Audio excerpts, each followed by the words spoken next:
Alhamdulillahi Rabbil Alamin.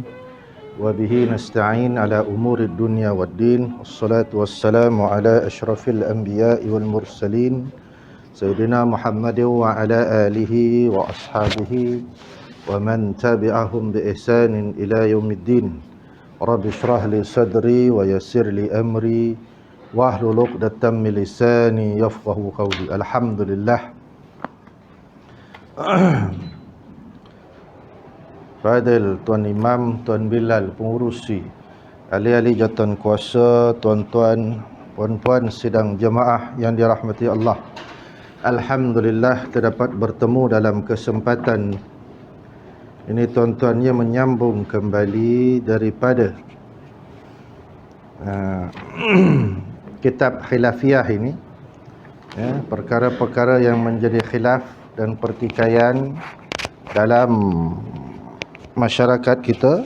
InsyaAllah masuk kepada bab yang terdahulu. Kita dah selesai tentang bab ziarah kubur, bacaan ayat Quran, tahlil dan sebagainya. Ini malam ni kita lihat tentang pakaian, penampilan dan alat-alat. Pertama, perkara yang ke-122, serban. Serban, tuan-tuan. Apa hukumnya memakai serban? Jawapan, memakai serban adalah sunnah Rasulullah sallallahu alaihi wasallam secara pasti. Secara pasti.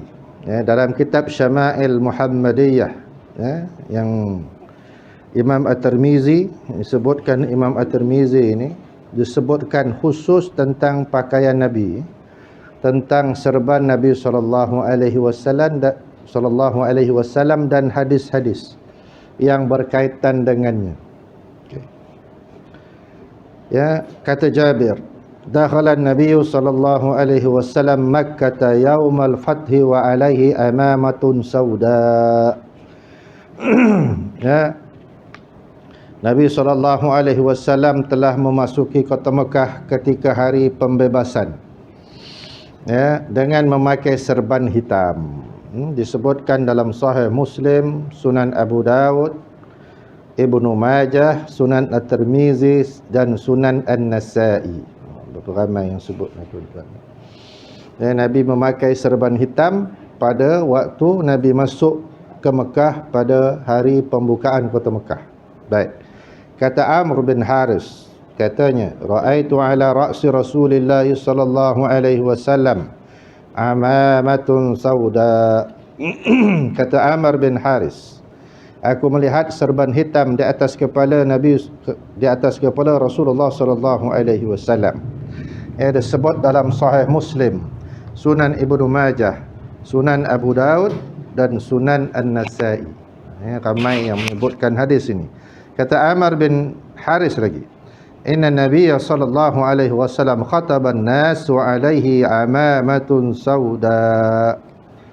Sesungguhnya Nabi sallallahu alaihi wasallam berkhutbah kepada manusia, dan di atas kepalanya serban berwarna hitam. Disebut dalam Sahih Muslim, Sunan Ibnu Majah dan Sunan Abu Daud. Dan kata Ibnu Umar pula, kana an-nabiy sallallahu alaihi wasallam idza a'tama sadala amamatahu baina katfaihi. Sesungguhnya adalah Nabi sallallahu alaihi wasallam apabila memakai serban,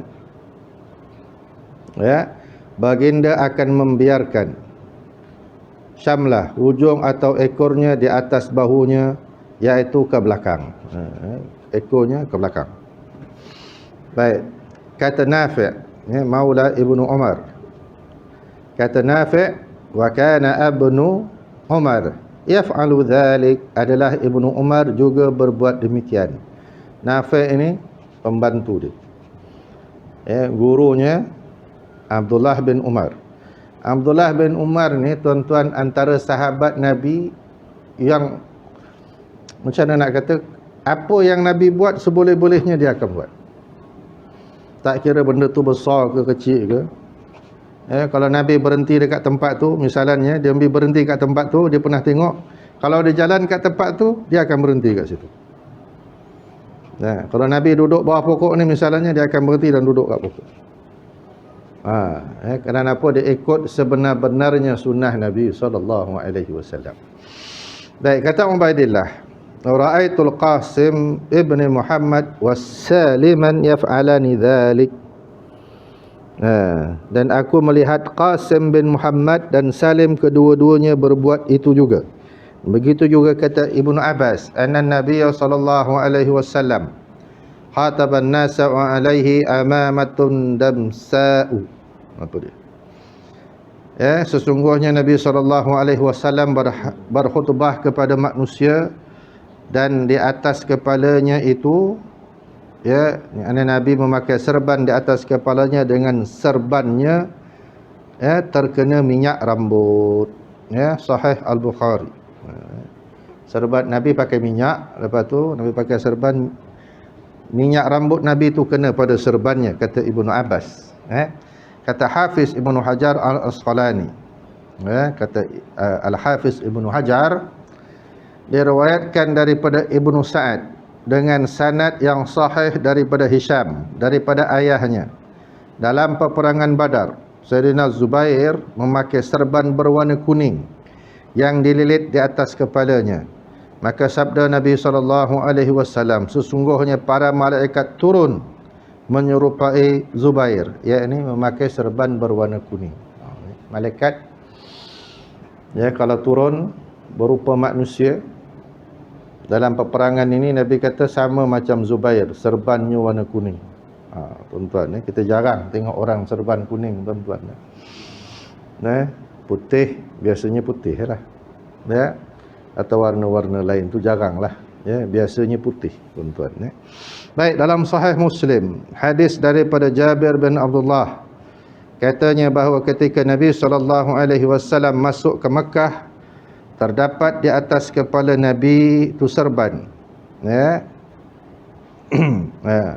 sebagaimana yang disebut dalam Fathul Bari bahawa terdapat perintah memakai serban daripada Nabi. Perintah Nabi suruh pakai, tamu tazdadu hilman, pakailah serban, dengan ia akan menambah kesabaran kamu. Al-Allamah Al-Aini rahimahullah telah meriwayatkan bahawa seorang bertanya kepada Abdullah bin Umar, apakah disunnahkan memakai serban? Maka beliau menjawab ya. Dalam hadis yang lain dikatakan, ni dia kenapa nak pakai. Kenapa nak pakai, tuan-tuan? Pakailah serban kerana ia sebagai tanda Islam dan membezakan antara Islam dengan kafir. Zaman itu nak bezakan Islam dengan kafir adalah serban. Kata Al-Hafiz Ahmad Al-Ghumari dalam kitabnya, sabda Nabi SAW, al-amaimu tijanul Arab, fa idza wada'ul amaima wada'allahu 'izzahum. Kata Nabi SAW, serban itu kehormatan dan kemuliaan orang Arab, Islam lah. Apabila orang Arab, yakni orang Islam, membuangkan serban mereka, maka berarti mereka telah membuang kemuliaan mereka. Athar ini disebut oleh Imam Ad-Dailami, hadis daripada Ibnu Abbas, kata Nabi memakai serban itu sebagai tanda apa dia, yang membezakan. Sebelum ni dia kata bezakan antara orang Islam dengan orang kafir. Tapi ada juga orang kafir pakai serban, tuan-tuan. Jangan silap, hari-hari dia pakai. Perasan ke tak, tuan-tuan? Sing agama Sikh, orang dia dipanggil Sing kalau lelaki, perempuan dipanggil Kaur. Sing ni apa? Sing, Kaur puteri. Sebab apa? Dalam agama dia tak ada kasta, tak ada kasta. Dia lahir pada abad yang ke-15, tahun 14 begitulah, 1400 begitu. Wallahu a'lam. Dikatakan gurunya itu pernah belajar agama Islam. Wallahu a'lam. Itu kata sebahagian riwayat. Lalu bila kita tengok ajaran dia banyak mirip kepada Islam dan dicampur dengan pahaman-pahaman yang lain. Tuhan dia satu. Tuhan satu. Dia kalau nak sembahyang, dia mesti tutup kepala. Dan rumah ibadat dia kalau salah tengok macam masjid. Tahu tuan-tuan, tuan-tuan pergi Kampung Baru belakang. Kan, saya ada kubah lagi. Tak ada patung, tak ada apa. Tak ada patung, tak ada apa. Dia nak sembahyang, dia mesti basuh kaki, basuh tangan. Macam wudu. Macam wudu. Rambut panjang, dia mesti pakai serban. Dia mesti pakai serban. Kitab yang ditulis tu, dia ada kitab dia lah. Yang tebal tu, besar kitab dia tu. Itu kitab suci dia. Tapi kebanyakan dia punya ajaran dia hampir mirip kepada Islam. Itulah yang dikatakan gurunya itu pernah belajar Islam, atau dikatakan gurunya itu asalnya orang Islam. Wallahu a'lam. Wallahu a'lam. Baik. Dia kena pakai serban. Dia ada berapa rukun dia. Pakai gelang. Tuan kan tengok kan, biasa dia akan pakai gelang besi. Tu. Serban pakai gelang besi, rambut tak boleh potong. Ada 2-3 lagi lah, tuan-tuan. Baik. Jadi dan pakai serban kan, kalau kita tengok orang India di India dia pakai tutup kepala serban tu macam serban kita jugalah, tu benda biasa. Dia bukan hanya pada orang Islam atau orang Sing. Dia pun pakai kepala. Tuan-tuan tengok baju tentera India. Kalau dia baris, tuan-tuan. Kalau dia buat pembarisan dengan baju cantik, serban dia tu pun cantik, tuan-tuan. Saya ada atas lagi. Baik. Dalam Al-Kabir, Imam At-Tabrani meriwayatkan hadis daripada Ibnu Umar, katanya, alaikum bil amaim fa innaha sayma al malaikah wa arhu laha khalfa zuhurikum. Hendaklah kamu memakai serban kerana ialah tanda malaikat dan melepaskan ekornya ke belakang kamu. Ekor dia lepas ke belakang.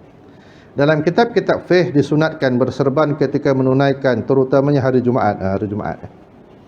Hari Jumaat disunatkan memakai serban. Kata Syekh Zainuddin Abdul Aziz Al-Malibari dalam kitabnya Fathul Mu'in, kitab yang biasa digunakan oleh pelajar-pelajar. Saya pun guna kitab ni dulu, tuan-tuan. Dia kata apa dia? Innallaha wa bukan. Dan disunatkan memakai serban pada hari Jumaat berdasarkan hadis. Innallaha wa malaikatahu yusalluna ala ashabil amaim yaumal jumu'ah. Sesungguhnya Allah dan para malaikatnya berselawat kepada mereka yang memakai serban pada hari Jumaat. Hari Jumaat ni sunat pakai. Kita tak pakai, tapi hari Jumaat pakai. Sebab apa dia? Istimewanya hari Jumaat ni pada yang pakai serban apa dia, tuan-tuan? Allah Subhanahu wa taala dan malaikat berselawat, memberikan rahmat. Maksudnya itulah selawat, memberikan rahmat kepada orang yang memakai serban pada hari Jumaat, yakni ketika solat Jumaat. Sunat pakai serban. Baik, hari Jumaat tu di besar hari lain pun bagus, tapi hari Jumaat itu lebih disunatkan lagi. Baik, salatun bi'amamatin afdalu min 50 wa 20 bighadi amamah. Masya-Allah. Salat dengan memakai serban adalah lebih afdal daripada 25. Lebih afdal daripada 25 dengan tidak memakai serban. Kelebihannya 25 kali ganda daripada yang tak pakai. Dan disebut dalam hadis bahawa serban malaikat pada perang Badar berwarna putih dan berwarna dan serban mereka pada hari perang Hunain berwarna merah. Sebagaimana yang disebut dalam kitab I'anah. Dan disunatkan memakai serban bagi semua solat, bukan solat Jumaat saja, dan disebut dalam hadis tentang fadilatnya dalam kitab Jauhar Al-Mawhub. Jauhar Al-Mawhub memetik sabda Nabi SAW. Tapi hadis ini tuan-tuan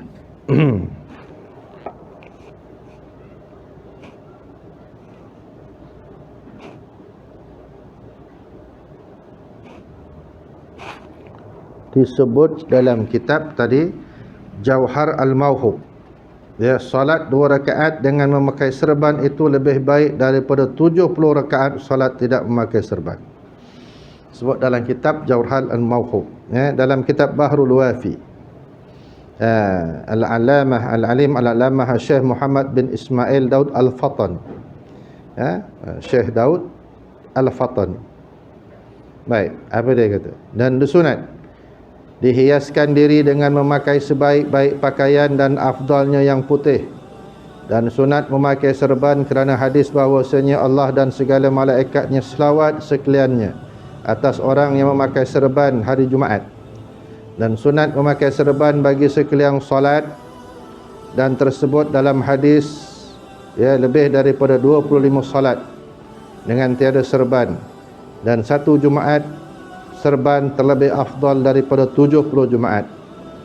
Dan tersebut dalam kitab Tuhfah, sunat memakai serban bagi kerana solat, dan bagi kerana qasad, berelok-elok, kerana beberapa hadis yang amat banyak padanya. Ini bahasa lama lah tuan-tuan.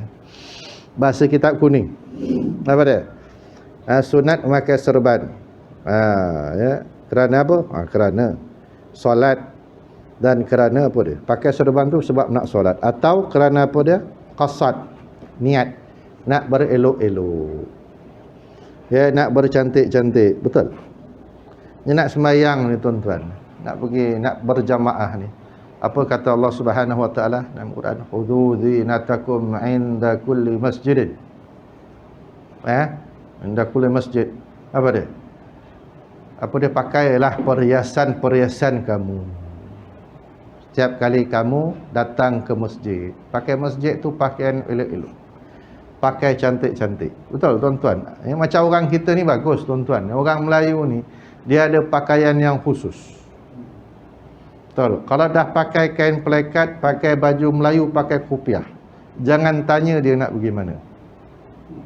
Confirm lah dia nak pergi masjid, atau nak pergi surau ke, nak pergi majlis baca Yasin ke tahlil. Ini adalah betul, nak pakai baju Melayu kan, kain pelekat, pakai kopiah, tanya mana haji, dangdut, boleh. Confirm, soalan pun dah salah, tak payah tanya. Memang dia nak pergi masjid lah, dah pakai kain pelekat. Betul tuan-tuan? Pakai kain pelekat, pakai baju Melayu, apa lagi pakai jubah. Ni bahaya. Orang balik haji pakai jubah tuan-tuan, dah pakai, dia nak pakai tu pun fikir banyak kali tu, nak pakai tak pakai, nak pakai tak pakai, nak pakai tak pakai. Lepas tu dia tengok alang-alang dah beli banyak tu masa kat Mekah tuan-tuan. Ni cerita orang balik haji lah. Beli pula banyak, tengok kat Mekah jubah cantik-cantik, harga pun okey. Kalau kat Malaysia ni kena tempah.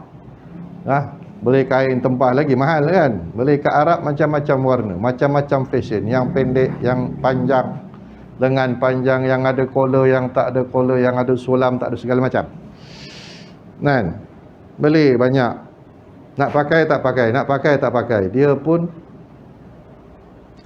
tak kisahlah, pakai je lah kan. Untung-untung dapat pahala kan. Sampai masjid macam biasa orang sembahyang masjid kan.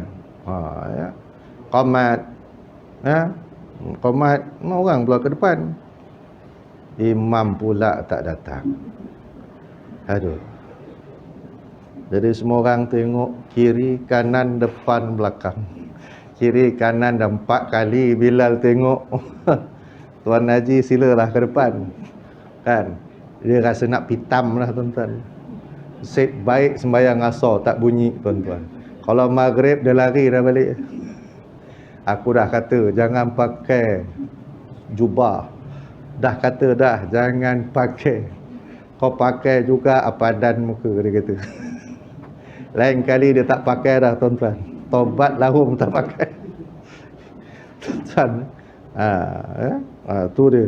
Jadi orang kita ni kan kena pula pakai jubah, confirm kena lah tuan-tuan. Kan? Tapi tuan-tuan jangan ingat tuan-tuan. Ya, biarlah pun dia sekolah agama tuan-tuan, kalau tak biasa jadi imam. Tak juga tuan-tuan. Kalau tak biasalah pun apalah kau punya jawatan besar, kalau tak biasa jadi imam tuan-tuan, tak boleh. Tak biasa baca khutbah tuan-tuan, tak boleh. Ya, itu saya pun pelik dulu masa sekolah. Tahu masa sekolah dia suruh jadi imam, biasalah sekolah kan. Lepas tu suruh baca khutbah. Budak-budak kata bukan kita semua nak jadi imam baca khutbah. Kan? Betul? Nah, bukan semua nak jadi imam, semua nak jadi khutbah. Habis kalau semua nak baca khutbah, siapa nak dengar? Betul. Kan? Rupanya ada lah. Dia suruh berlatih tu, manalah tahu esok-esok engkau kena jadi imam, engkau kena baca khutbah. Okey tuan-tuan ya. Jadi nak pakai jubah ni pakai dah, itu sunnah Nabi. Nak pakai serban pakai. Kalau ada orang tolak tak, saya tak pandai jadi imam, cakap je lah. Kan? Tuan-tuan ya. Baik. Ya, itu sunat. Dan kitab Bughiyatul Tulab, Al-Allamah Syekh Daud Al-Fatani, dia kata pada sunat memakai serban bagi solat dan qasad menghias, kerana beberapa hadis yang banyak. Qasad berhias ni itu macam saya sebut tadi. Nak datang masjid ni pakai hiasan, pakai yang cantik-cantik, pakai yang elok-elok. Orang kita saya sebut tadi, dia ada pakaian khusus untuk solat. Pakaian ni memang untuk solat. Kalau dia nak pergi tempat solat, khusus, kecuali dia kat tempat kerja lah, kat pejabat dia pakai baju pejabat lah. Tapi kalau maghrib, isyak dia nak pergi masjid, dia nak pergi solat, kalau dia nak solat Jumaat khusus misalnya, dia ada pakaian dia yang khusus. Baik, kerana apa? Beberapa hadis banyak yang banyak padanya dan sayugaya panjangnya dan lebarnya dengan barang yang patut dengan orang memakai pada adat dia, masa dan tempatnya. Ikutlah keadaan mana yang sepatutnya yang dia pakai. Bermula yang lebih afdal warna serban itu. Bermula yang lebih afdal warna serban itu putih. Putih sunat. Kerana apa? Disuruh memakai bagi yang hidup dan yang mati. Ada hadis kata warna putih. Tapi Nabi kadang-kadang pakai warna hitam. Baju kadang Nabi pakai baju warna merah, kadang warna kuning. Baik. Dan kerana disuruh memakainya bagi yang hidup dan yang mati, confirm. Yang hidup tu disuruh pakai putih, dan mati confirm. Kapan mesti warna putih? Tak pernah jumpa lagi lah tuan-tuan. Ada kapan warna merah? Ada warna kuning tuan-tuan. Tak pernah. Setakat saya hidup tuan-tuan 50 tahun ni tak pernah lagi lah. Tak tahulah kalau tuan-tuan pernah jumpa. Tak pernah lagi. Dan tidak mengapa dipakai umpamanya qalan suah di bawah serban itu, seperti sapu tangan. Di bawah serban tu apa dia? Qalan suah ni, songkok lah. Macam kita songkok lain, kopiah lain. Songkok mesti biasanya berwarna hitam. Dan kalau nak pakai serban, dia tak pakai songkok, dia mesti pakai kopiah. Ada orang pakai songkok lilit serban tak tuan-tuan? Saya pernah jumpa tuan-tuan. Waktu saya sekolah dulu pernah jumpa Sian Mamat ni, belilah kopiah kan, barulah diikat dengan serban. Ini pakai songkok, ikat serban, kemik songkok tu. Ya salam. Tuan-tuan, suruh pakai serban. Di bawah tu ada qalan suah, kopiah. dengan tiada serban. Tidak mengapa memakai kolan suah kopiah dengan tidak serban, dan sunat menaruh kunci ekor serban dan ditaruhkan ni tak ke belakang buat ekor. Sunat buat ekor. Baik. Fatwa daripada Brunei. Ni fatwa mufti Brunei. Katanya apa? Serban ini pakaian orang Islam, sebagaimana apa yang tersebut dalam Muhadzab oleh Imam Mujtahid Ibrahim Asy-Syirazi, penyusun mazhab Syafi'i, dalam kitab Fathul Mu'in Al-Malibari dan Al-Bajuri.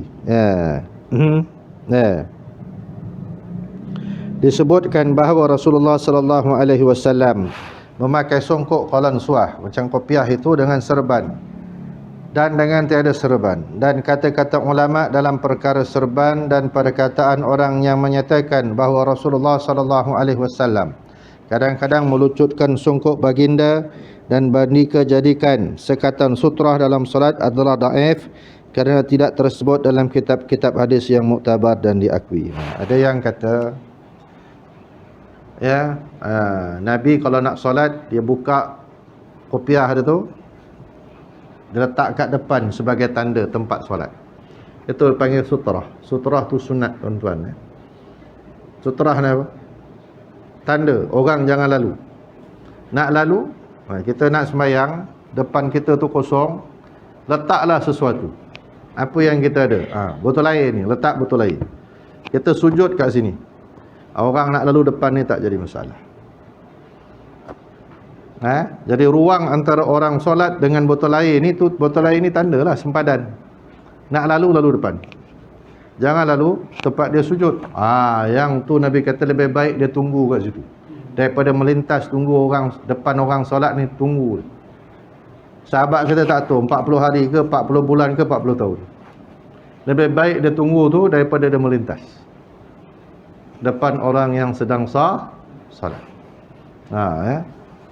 Jarang kita kan orang lalu depan kita tahan. Itu patutnya orang lalu tahan. Kadang-kadang tengok macam mana? Seelok-eloknya letak tanda. Tapi kalau kita nak lalu boleh. Jangan lalu tempat antara dia solat tu, depan ujung sejarah tu, lalu depan. Tapi orang kita lah punya adab, dia tak akan lalu depan orang solat tu. Kalau boleh dia lalu jauh ataupun dia pusing. Tu bagusnya orang kita, tuan-tuan.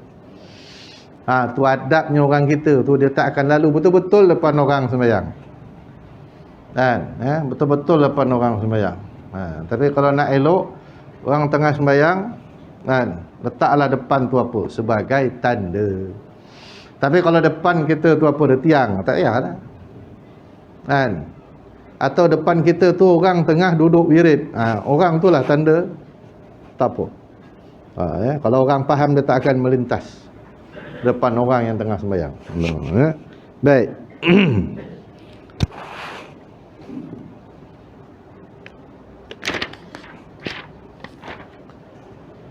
Terdapat dalam kitab Nizam al-Hukumah an-Nabawiyah Al-Allamah Muhaddits Said Abdul Hayy Al-Kattani, dia berkata, adalah bapa aku mengambil berat pada mengajar budak-budak yang sudah balik atau hampir balik bagaimana cara memakai serban, menjuntaikan ekor serban.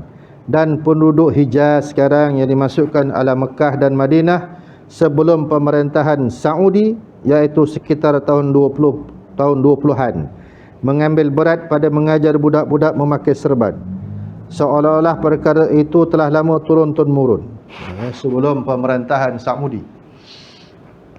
Saudi merdeka tahun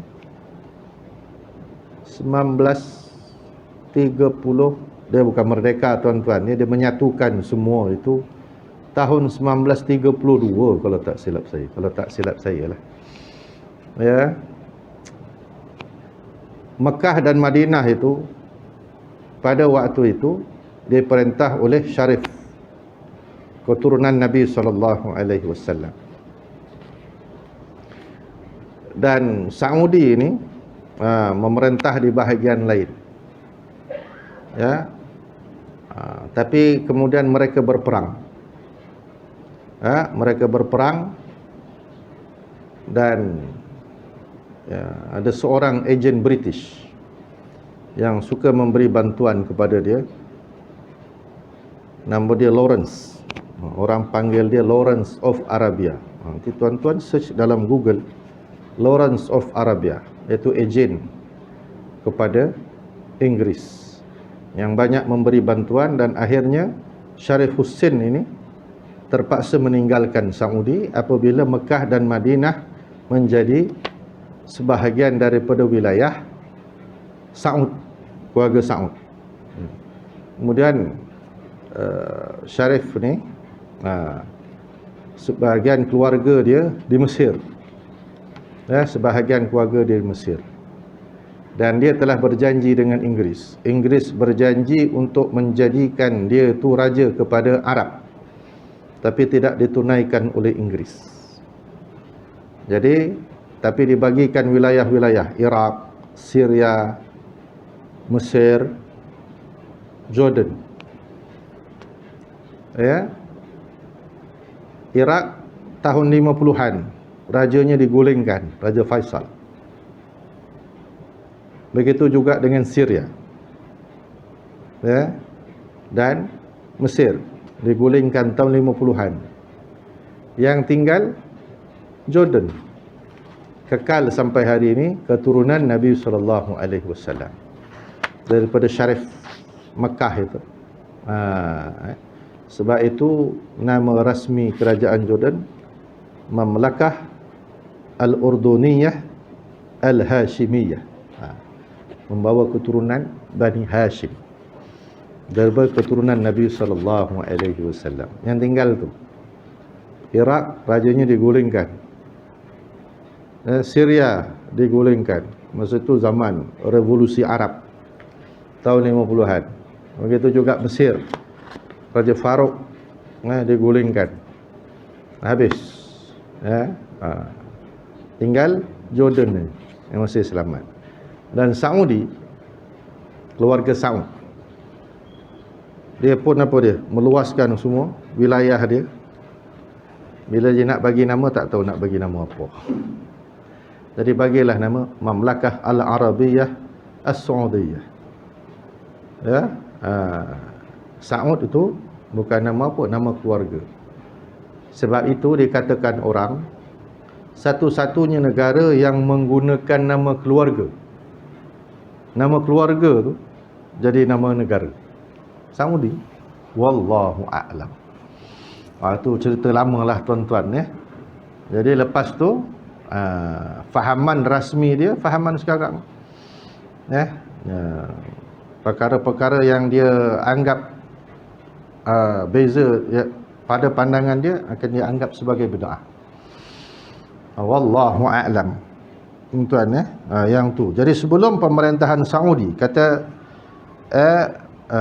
Al-Allamah Al-Muhaddisi Al-Abul Hayy Al-Qattani ini, sekolah-sekolah ini mengajarkan kanak-kanak memakai serban, dan itulah yang menjadi turun-temurun sebelum pemerintahan Saudi pada tahun 20-an. Dan kemudian kata Hujjatul Khufas Al-Mu'arrikh Al-Syams Abdul Qasim Ali bin Hasan Ibnu As-Sakir, yang meninggal tahun 571 Hijrah. Dalam kitab tarikhnya, Ibnu As-Sakir daripada Imam Malik, tidak saya ugaya ditinggalkan dari memakai serban. Demi saya memakai serban dan belum ada rambut di muka saya. Dan disebut dalam Madarik Abul Mus'ab, saya dengar Imam Malik berkata bahawasanya saya ingat dan belum ada rambut di muka saya, yakni tidak ada lagi, belum ada janggut, belum ada apa, dan tiada seorang pun daripada kalangan kami orang muda masuk masjid Nabi SAW melainkan dengan memakai serban. Kerana apa dia? Memuliakan Nabi SAW. Itu kata Imam Malik daripada muda lagi. Imam Malik ni tuan-tuan, dia tidak pernah keluar daripada Madinah. Tak pernah keluar daripada Madinah, kecuali dia pergi Mekah haji. Itu dia keluar. Dia tak pernah ke tempat lain. Duduklah di Madinah, dan Imam Syafi'i belajar dengan dia sehingga Imam Malik meninggal dunia. Baik, itu memuliakan serban, itu memuliakan Nabi. Dan orang yang berserban pada pada niat mengikut sunnah Nabi akan mendapat ganjaran yang besar, kata Imam Al-Baihaqi daripada Al-Hasan bin Qutaibah daripada Ibnu Abbas, sabda Nabi SAW, sesiapa yang berpegang teguh kepada sunnahku ketika umatku telah rosak, baginya 100 kali pahala syahid. Ya, siapa-siapa yang mengamalkan sunnah Nabi. Apa juga sunnah Nabi? Pakai serban. Apa lagi sunnah Nabi? Tuan, apa sunnah Nabi yang paling besar? Apa sunnah Nabi yang paling besar? Kita ni sunnah Nabi.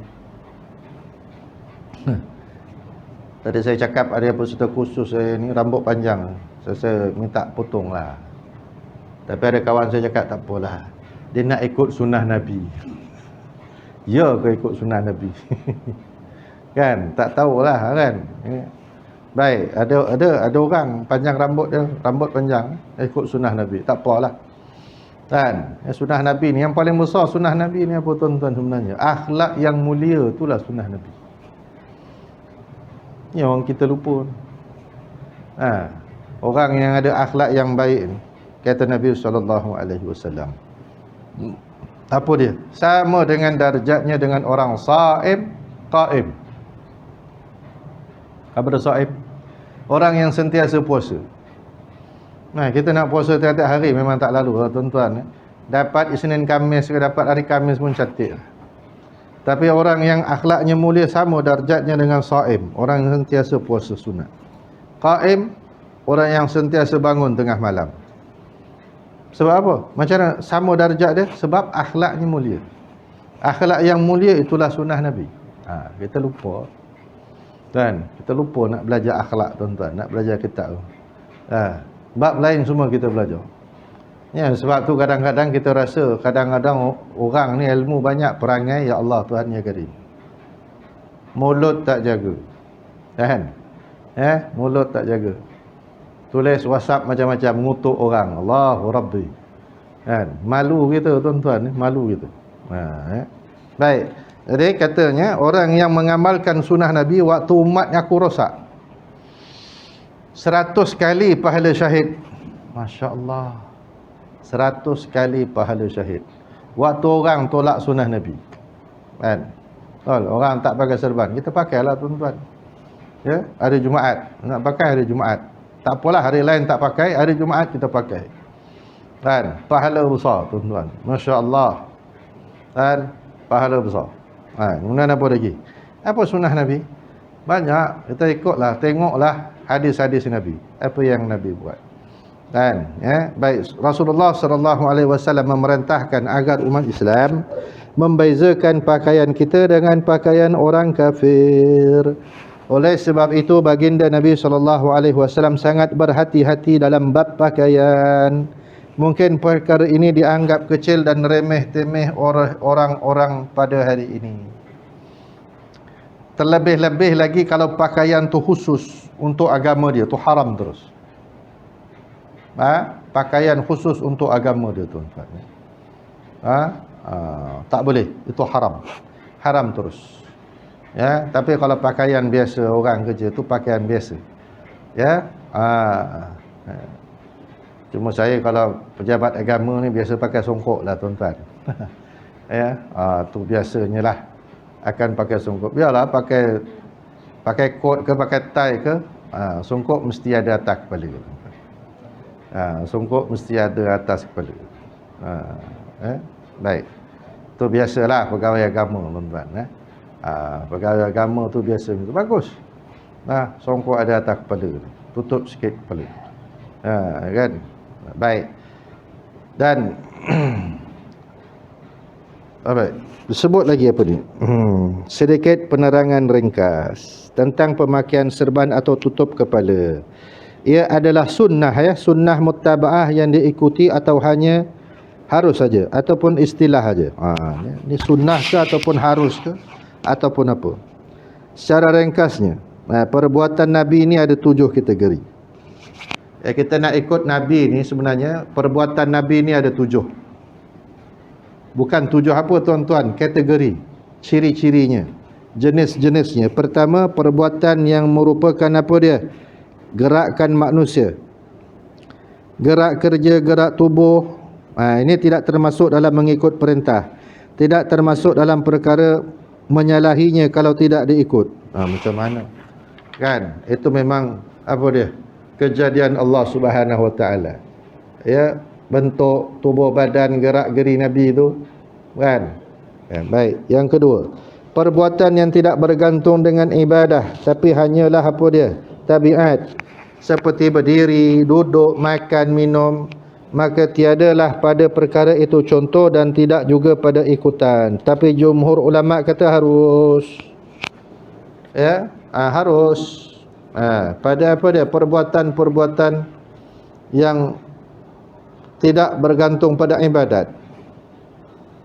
Baik, yang ketiga. Ni yang dianggap terkeluar.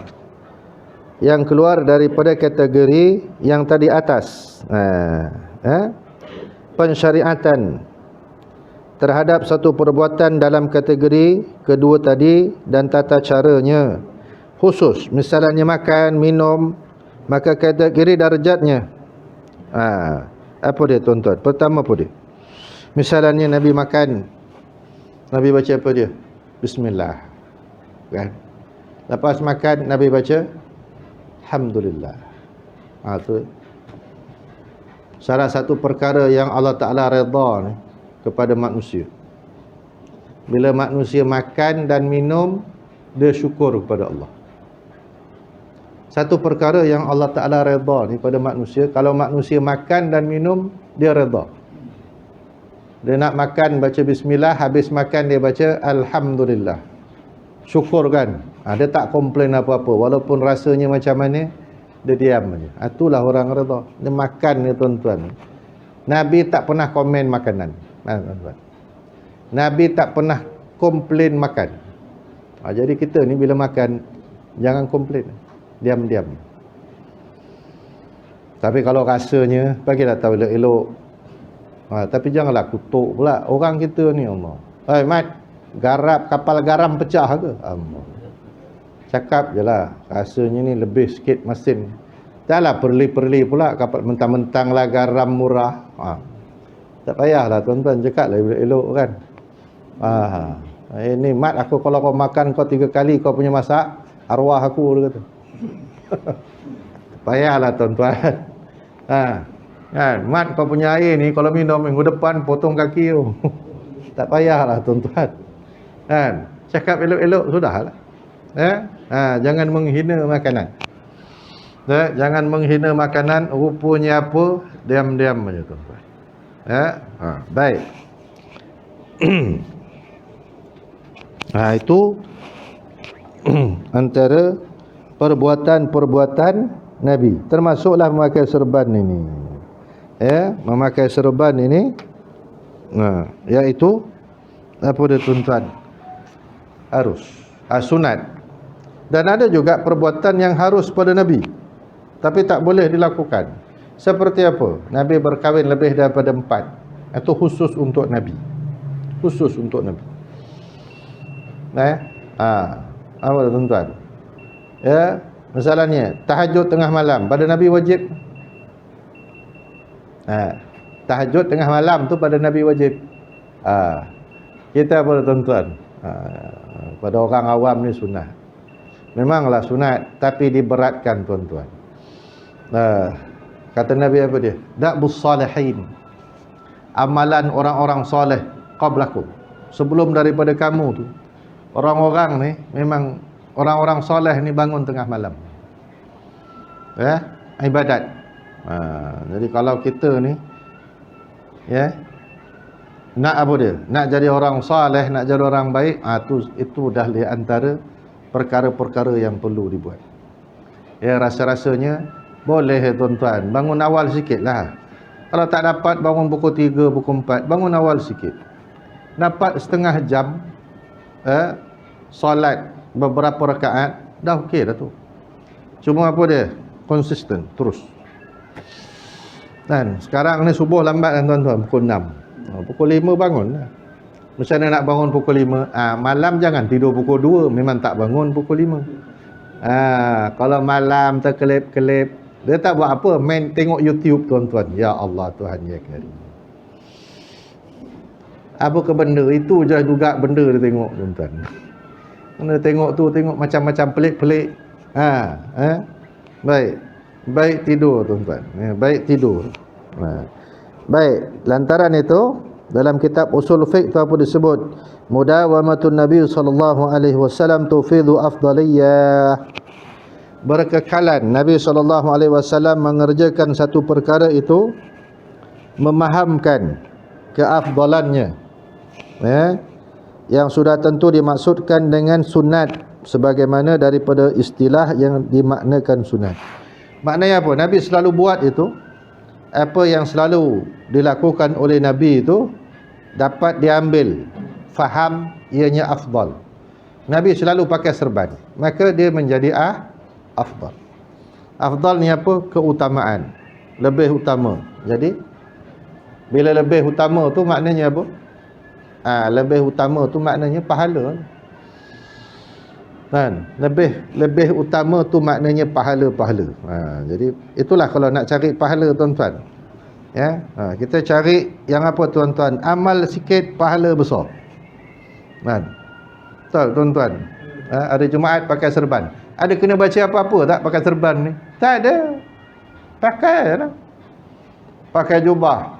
Kan? Pakai serban. Tuan-tuan ya. Jangan takut tuan-tuan ya. Kalau pakai jubah, pakai serban duduk depan, confirm tak kena baca khutbah tuan-tuan. Tuan-tuan jangan takut. Confirm tak kena baca khutbah. Ya. Sebab ada dah khatib yang baca khutbah tuan-tuan. Jangan takut. Baik. Itulah dia yang dapat kita tengok kalau Nabi itu buat dan dipanjangkan hingga apa dia. Itulah contoh beberapa perkara yang dilakukan oleh Nabi. Ya, kalau Nabi baca sesuatu, Nabi baca doa nak naik kenderaan, sahabat faham, itu Nabi baca doa. Setiap kali naik kenderaan Nabi baca doa. Itu sunat lah tu. Doa dia begini, doa dia begini, sebab dia lain daripada perbuatan biasa. Ya, kalau makan Nabi kata doa ni, baca doa ini, kan? Nak tidur baca ini, kan? Nak tidur baca ni, bangun tidur baca ni. Nak bangun tidur baca ni. Nanti bangun tidur Allah kerja. Bangun tidur ni alhamdulillah dulu tuan-tuan. Baca doa. Doa bangun tidur. Ini bangun tidur alamak kerja. Kan? Ya. Saya selalu kalau bangun tidur, hari ni hari apa? Itu hari tak ingat. Bangun tidur kena tengok hari ni hari apa. Kan? Apa nak buat? Tuan-tuan. Baik. Itu antara beberapa perkara ya, yang kalau kita tengok perbuatan Nabi itu macam-macam kan. Ada yang harus kita tiru. Ya, ada yang sunat. Jadi mana yang sunat tu kalau boleh buatlah tuan-tuan. Sebab apa? Itulah pahala. Ya, apa lagi kata Nabi tuan-tuan, akhir zaman ni orang buat sunnah Nabi ni pahalanya besar. 100 kali mati syahid insya-Allah. Waktu orang buang sunnah Nabi. Ini orang tak ikut sunnah Nabi. Sunnah siapa dia ikut? Orang hari ni ikut sunnah siapa? Entah sunnah siapa. Tak tahu. Kan? Kalau yang muda-muda tengok sana ke Korea. Kan? Habis semua tengok dengan makanan dia pun. Kita tak marah lah dia nak makan. Tapi baru ni ada orang tanya saya, makan makanan dia ni halal ke tak halal Ustaz? Saya pun tak tahu. Kan? Makanan yang dalam kotak tu kan. Yang dalam pack tu lah. Tengok ada halal, tak tahulah halal. Dia tulis halal. Ada orang tanya, betul ke halal? Saya pun tak tahu. Ada halal tu insya-Allah lah halal. Kan? Ya nak makan tak nak sudah tuan-tuan. Yang tu sekarang ni orang ni tuan-tuan ni. Ya. Dia ikut mana yang dia suka. Ya, datang daripada negara tu dia ikut. Datang daripada negara ni dia ikut. Dia tak tahu mana perkara yang mendatangkan pahala yang paling besar. Sebab pahala-pahala ni nak bawa makan-makan ni. Tunggu makan tu kalau baca bismillah ikut sunnah Nabi. Kalau tak ada, tak ada. Ya, dalam akhir zaman ni tuan-tuan, kalau kita boleh ikut sunnah Nabi, Allahu Akbar, pahala yang besar. Ya, walaupun kita tak duduk zaman Nabi, tapi di zaman yang mencabar ini, entah tuan-tuan. Ni ada orang kadang pakai serban, dia taklah pakai. Ni apa ni, Taliban dia panggil, tuan-tuan. Taliban. Dia selalu orang menganggap Taliban dekat Afghanistan tu ganas, tuan-tuan. Ganas ke? Ganas ke? Itulah dia. Kan? Ganas ke? Jahat ke dia, tuan-tuan? Masya Allah. Baik, cukup sekadar di sini, tuan-tuan. Nanti kita sambung di kesempatan yang akan datang, insya-Allah. A'udzubillahi minasyaitonirrajim. Bismillahirrahmanirrahim. Allahumma agrina bil ilmi وزينا بالحلم وأكرمنا بالتقوى وجملنا بالعافية. ربنا آتنا في الدنيا حسنة وفي الآخرة حسنة وقنا عذاب النار. صلى الله على سيدنا محمد وعلى آله وصحبه أجمعين والحمد لله رب العالمين. آمين. الله تعالى أعلم. السلام عليكم ورحمة الله. ورجعنا إلى الله